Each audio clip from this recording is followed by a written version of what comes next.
Good morning po. Hello po. Good afternoon po sa mga taga Middle East. Kumusta po kayong lahat? Ako nga pala si Richard Cabangon TV ang nagbablog po dito sa pinapanood yung YouTube araw-araw. Ah, Actually, lalabas po kami ng asawa ko, mamamasyal. So, nag-vlog po ako para ipakita ko naman yung mukha ko kasi nakikita niyo po sa mga vlog ko puro na lang mga aso, yung alaga ko. So ako po ito na nagpa-vlog po sa inyo na nagpakilala po. Ako po yung na-stroke po nakaraang 2 years. So okay na po ako ngayon, medyo okay na yung pakiramdam ko. So 80% po sa katawan ko okay na. So, ulitin ko po, salamat tayo kay Lord na buhay pa tayo hanggang ngayon. So, kaya, hinga pa, kaya kumusta po kayong lahat dyan. Sana po ay nasa mabuti kayong kalagayan. At, yun po, salamat po tayo kay Lord. Ito ngayon, medyo mainit sa Pilipinas. Dito kami sa Terrace. Ito nga pala si Muning. Si Muning tulog. Hello po Muning. Tulog si Muning. So, ito maya maya lalabas po kami. Naliligo lang yung partner ko. Ito, ito po yung buhay dito sa Pilipinas. Expected ko na po talaga na talagang mahirap yung buhay. Pero ganyan po talaga ang life natin na yung pagsubok sa buhay natin kailangan nating harapin. Ano man pong dumaan na pagsubok, problema sa buhay natin, dapat po nating harapin. Sa tulong po ng Panginoon, ni Lord, tutulungan po tayo. Kaya po sinasabi ko sa mga nauna kong vlog, tutulungan po tayo ni Lord kung tutulungan natin sarili natin. Tandaan po natin, huwag po tayong mawawala ng pag-asa. Lagi kong sinasabi ito, nung mawala ng pag-asa, habang buhay ng pag-asa. Tandaan natin, manalig po tayo sa Kanya at ano man pong dumating na problema sa buhay natin, harapin natin. Huwag po tayong mawala ng pag-asa. Lumaban po tayo dahil lagi ko pong sinasabi, hanggat tayo buhay, may pag-asa po tayo. Tandaan natin yan sa mga nanonood. Sa mga babating ko nga po pala yung mga bumabalik sa mga bumabalik po dito, nanonood palagi. Kumusta po kayo dyan? Salamat po sa walang sawa niyong pakinig. 2, 3 man po o 4, 5. Maraming salamat po kung sino po yung nakikinig dito, sa mga old viewers ko. Sa mga bago po, welcome po kayo dito. Ito po nga pala yung vlog ko, Richard Cabangon TV. Subscribe po ninyo, i-like po, share. Yun lang po. Ito po, mainit po dito actually.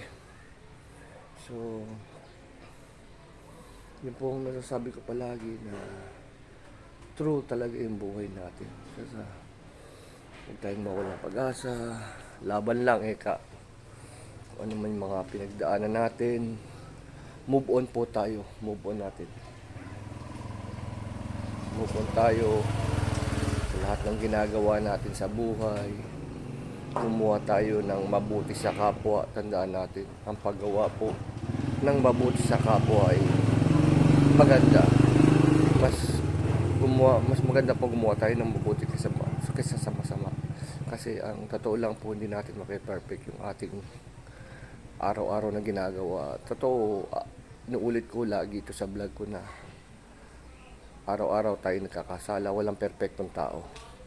Totoo, hindi natin mape-perfect yung buhay natin. Talagang totoo, halos araw-araw magkakaroon tayo ng pagkasa. Pero siyempre naman, iisipin natin na mas maganda, mas marami tayong gawing kabutihan sa kapwa natin, sa sarili natin.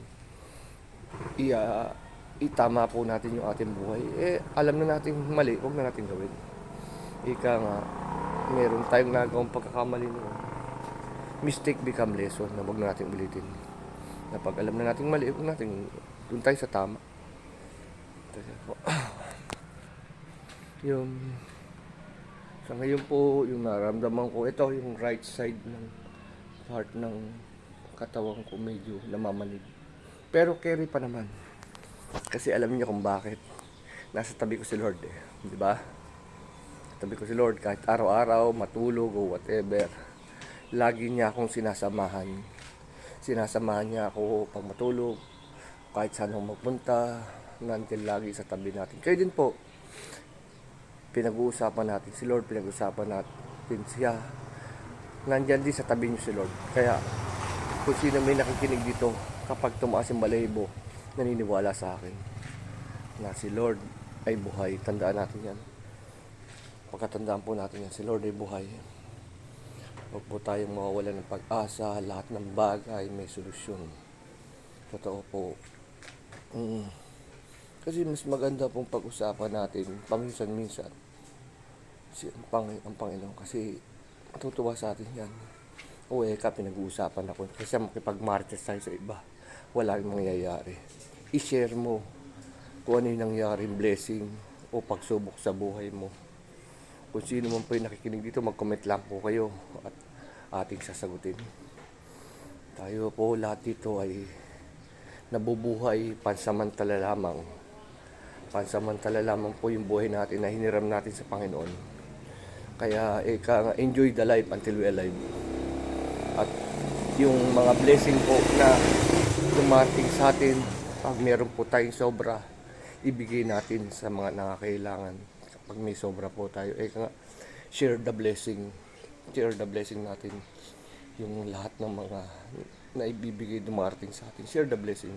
Ako po, totoo lang, kung sino po yung nakakaluwag o whatever, kapag may dumating sa akin blessing, isi-share ko.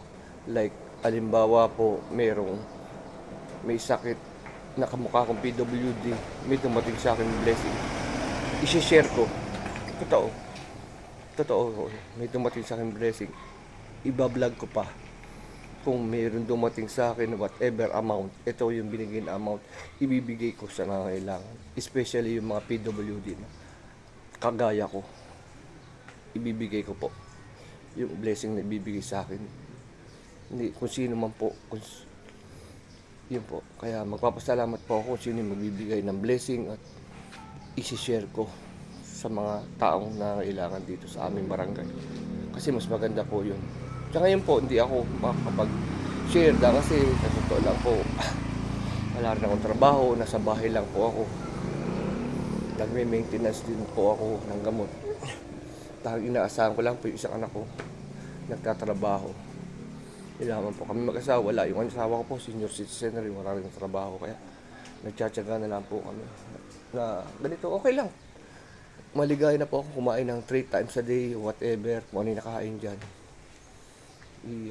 Maligaya na rin po ako, malunggay o talbos na kamote, mas okay pa sa akin kaysa kumain ng baboy kasi hindi ko na yung baboy kasi mas mahirap i-digest yung baboy sa atin.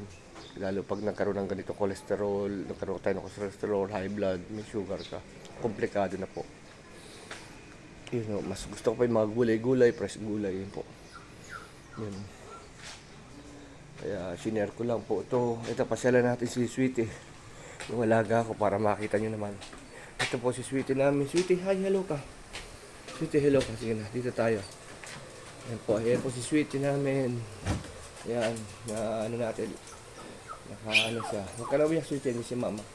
Sige po, maraming salamat po sa pagkinig ng aking maiksing video. Sana po nagustuhan niyo po yung aking video at mayroon po tayong natutunang aral sa mga pinagsasabi ko ngayon.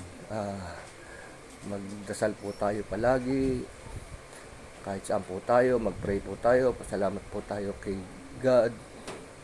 Ito po yung lagi kong sinasabi sa mga small o malaking blessing na binigay sa atin ng Lord. Pasalamatan po natin siya. Hanggang dito na naman po. Mag-share, like, subscribe po tayo.